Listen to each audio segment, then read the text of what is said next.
In this problem, we need to figure out how many positive roots, how many negative roots there are to begin with. We can use Descartes' rule of signs to help us there. We start out with a positive root. We start with a positive term. The next term is negative. That's a sign change.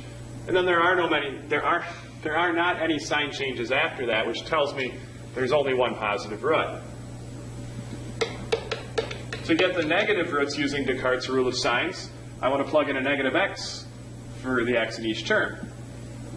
If I take a negative x to the fifth power, the result will be a negative, because a negative to the fifth power will give you a negative. Same thing here. This is an odd power. So if I put a negative into it, I'll get a negative result. If you multiply that by the negative 8 that's already there, you'll get a positive result. For the last term, I have a negative 9 times a negative x, which is like a plus 9. There is one sign change in f of negative x, which means there is one negative root in f of x. What's weird about this function is there is an x in every term, as the hint mentions. What that tells me is that I could factor an x out,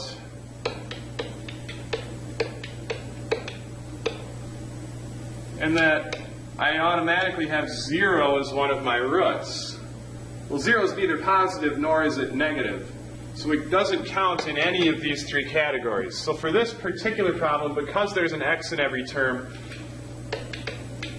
I'm going to make a little note here to myself that says 0 is a root, so I don't want to count it in any of these categories.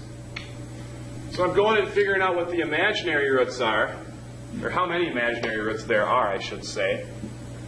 I know I'm supposed to have a total of 5 roots, because this is a polynomial of degree 5. Well, if I've got one positive root, one negative root, and then I've got 0 as a root, that's 3 right there. The one positive, the one negative, and 0, that's 3 roots. I'm supposed to have 5 total, so that tells me the 2 of them must be imaginary to total 5 roots.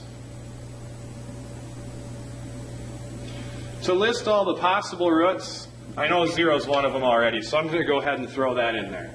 And I erase my suppressed polynomial. To get the rest of the possible roots, I want to focus on this thing. Using the rational roots theorem, you can make a list of all the possible numbers that could be roots for this function by listing all the possible, or all the factors of the last term, which are 1, 3, and 9, over all the factors of the first coefficient, which is 1. So if I make fractions out of all these, I get 1 over 1, which is 1. I get 3 over 1, which is 3.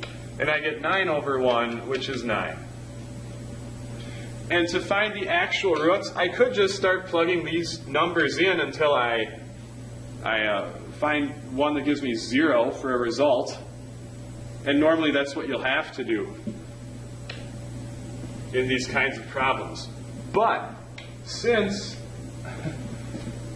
this, I do believe, is going to factor, it's something that will unfoil. We get an x squared times an x squared to make x to the 4th. And we could do a 1 and a 9. Let's see, a positive 1 times a negative 9 would give us the negative 9 here.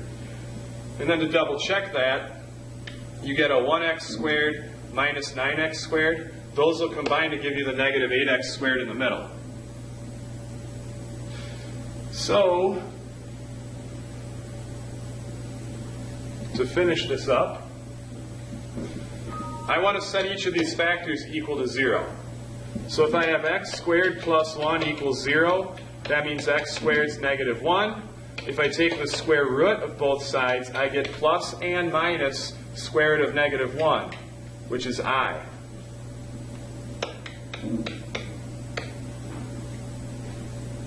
So that's 2 of my roots there. 0 is another root, so I've got 3. So I've only got 2 more roots to find. It'll be the positive 1 and the negative 1. That's going to come from setting x squared minus 9 equal to 0. If you factor that a little further, it's a difference of squares.